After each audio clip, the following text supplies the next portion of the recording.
This video is just meant to be a quick summary to show My Little Pony: Friendship is Magic and its fans.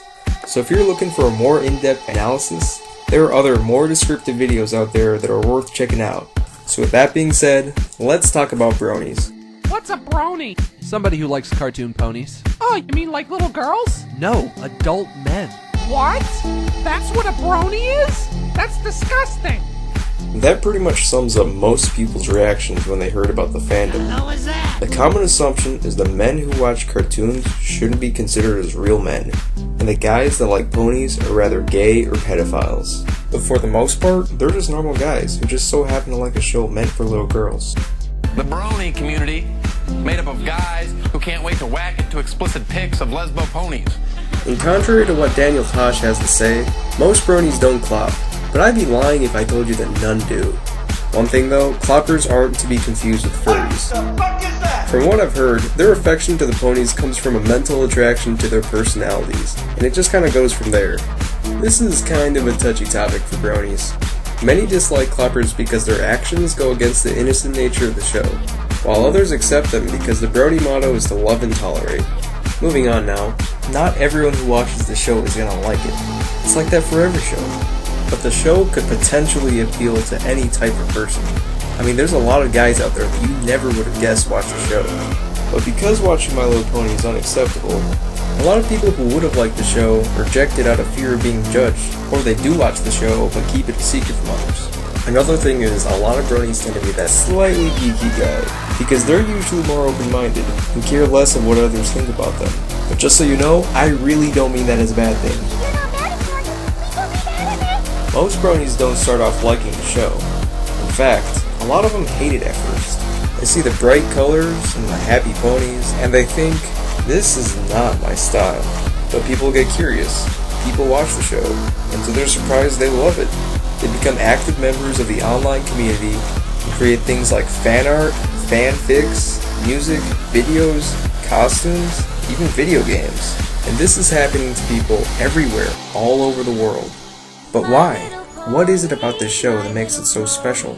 Well, for starters, this isn't the My Little Pony from back in the 80s. Don't be fooled by the title. This reboot is nothing like the other generations of the show. It's made by some really talented people who worked hard for the show, and is led by some big names in the business, like Lauren Faust, who was involved in a number of projects beforehand. The show is animated through Flash, which is usually frowned upon because it's associated with low budget and bad quality. But this just isn't the case, because the animation is actually done well.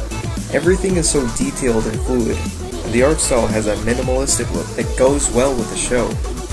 The writing is better than what you'd expect from a kid's show. The stories are interesting, and they're actually worth following. The jokes may be childish at times, but hey, it's a kid's show. But just because it's a kid's show doesn't mean you have to turn your brain off while watching it. The show is smart, smarter than even a lot of adult shows. Although, that's not really saying much.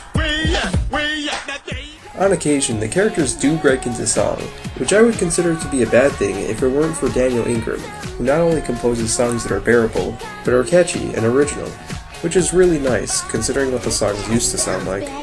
Come on, sing along. Sing along. Make a new friend every day. And new games to play. Happy times are here to stay. When you make a new friend. When it comes down to it, the characters are what separate a good show from a great one. In My Little Pony, the characters are well-rounded and relatable. They're unique, and they have flaws like the rest of us. In time, they really do grow on you, even if they do seem a bit annoying at first. Here's just a quick look at the main characters. Good afternoon. My name is Twilight Sparkle. The square root of 546 is 23.3664289109. She is correct. I'm after that. Yeah! If you can take this bull by the horns, you better be ready for a ride.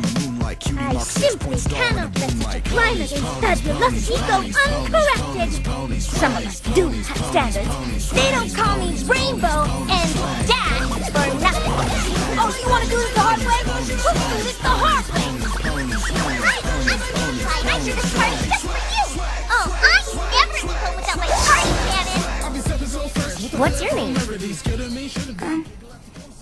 I'm Fluttershy. I'm sorry, what was that?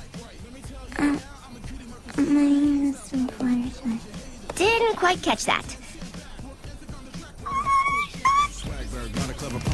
I could go on about why people like My Little Pony, but the best way to explain the show to someone is to have them experience it themselves. If you haven't already, I suggest you check out a couple episodes. If you like it, awesome. If you don't, move on. If you're like how I was, your worst fear right now is that you'll actually end up liking the show. But trust me, being a brony is pretty awesome.